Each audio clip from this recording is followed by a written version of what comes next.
Welcome to this comprehensive guide on C# events, a fundamental concept for building interactive and responsive applications. C# events are a powerful mechanism that allows objects to notify other objects when something interesting happens, without needing to know who those other objects are. They are crucial for creating loosely coupled systems, where components can communicate efficiently without tight dependencies, enhancing modularity and maintainability. Think of events like a newspaper subscription. The newspaper publisher doesn't know its individual readers, but it publishes news, and subscribers receive it. This concept is formally known as the publisher-subscriber model, where one object publishes an event and other objects subscribe to be notified. Events are fundamental to event-driven programming, enabling responsive applications, especially in user interfaces or background processing. They are built upon the observer design pattern, allowing objects to observe and react to changes in other object states. Let's begin by understanding how to declare an event in C#. Events are declared using delegates, which define the signature of the methods that can handle the event. A delegate acts as a type-safe function pointer, specifying the return type and parameters for any method that can be assigned to it. For events without custom data, the standard event handler delegate is commonly used. Its signature is void sender event_args e, where sender is the object raising the event and e contains no specific data. When you need to pass custom information with your event, you use the generic event handler tEvent_args delegate. Here, tEvent_args must be a class derived from system.event_args, allowing you to include any relevant data. To declare an event, you combine the public access modifier, the event keyword, the delegate type, and the event name. For example, public event handler process completed declares an event named process completed using the standard event handler delegate. Next, we'll explore the significance of the event keyword. The event keyword is crucial because it provides a layer of protection and encapsulation for your events. Without the event keyword, an event would simply be a public delegate field. This would allow any external code to directly invoke the event, potentially bypassing the intended raising logic. Even worse, external code could clear all existing subscribers by assigning null to the delegate, like myObject.processCompleted equals null. The event keyword prevents these issues by restricting access to the event. When you use event, subscribers can only add or remove their handler methods using the plus equals and minus equals operators. Only the declaring class, the publisher, retains the ability to raise the event. This encapsulation ensures the integrity of your event system, making it more robust and predictable. Now, let's understand event handlers. Event handlers are simply methods that match the delegate's signature and are executed when the event is raised. They act as the listeners in the publisher-subscriber model, performing specific actions in response to an event. Event handlers typically accept two parameters, object sender and event_args e, or a derived type. The sender parameter refers to the object that raised the event, allowing the handler to identify the source. The e parameter, an instance of event_args or a custom-derived class, carries any event-specific data that the handler might need. Creating an event handler involves defining a method with the correct return type, usually void, and parameters as specified by the event's delegate. Let's see the publisher-subscriber model in action. First, we'll create our publisher class, which we'll call process. Inside process, we'll declare an event named process completed using the standard event handler delegate. Next, we'll add a method, start, to simulate some work being done by our process.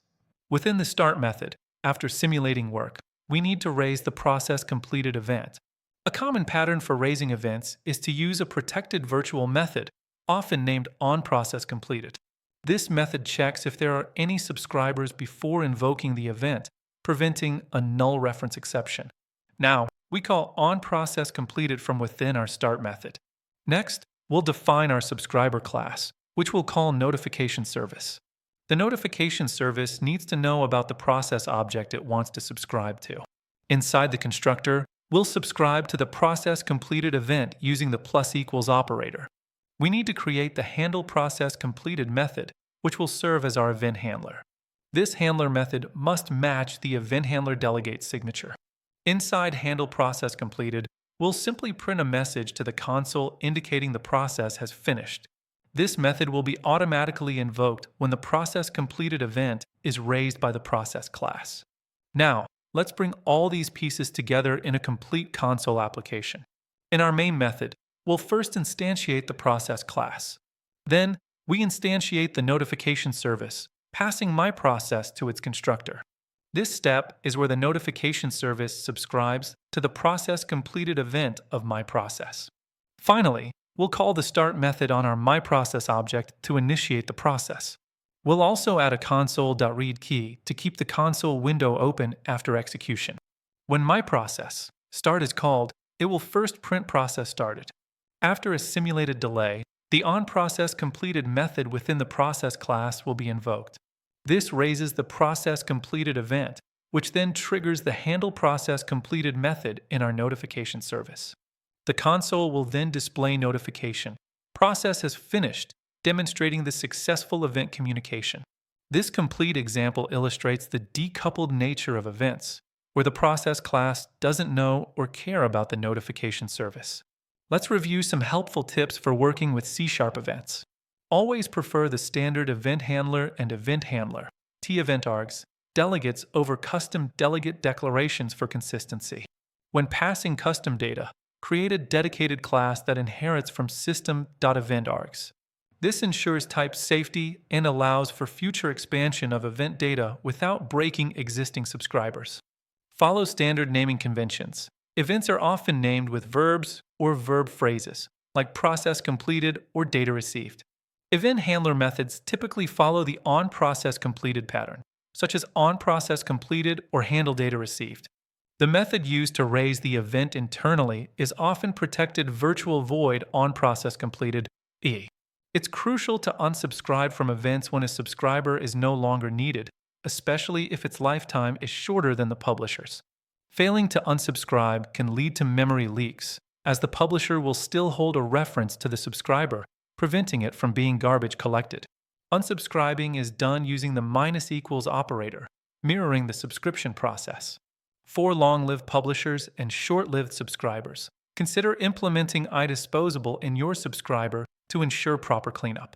For more advanced scenarios, weak events can be used to prevent memory leaks without explicit unsubscribing, though they add complexity. In summary, C# events are a powerful tool for building responsive and maintainable applications.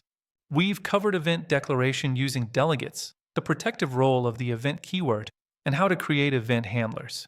We also saw the publisher-subscriber model in action with practical code examples, demonstrating its decoupled communication. Remember to use standard event patterns, follow naming conventions, and always unsubscribe to prevent memory leaks. Practice these concepts by implementing your own event-driven systems to truly master event-driven programming in C#. Thank you for watching this tutorial. We hope this guide helps you build more robust and responsive C# applications.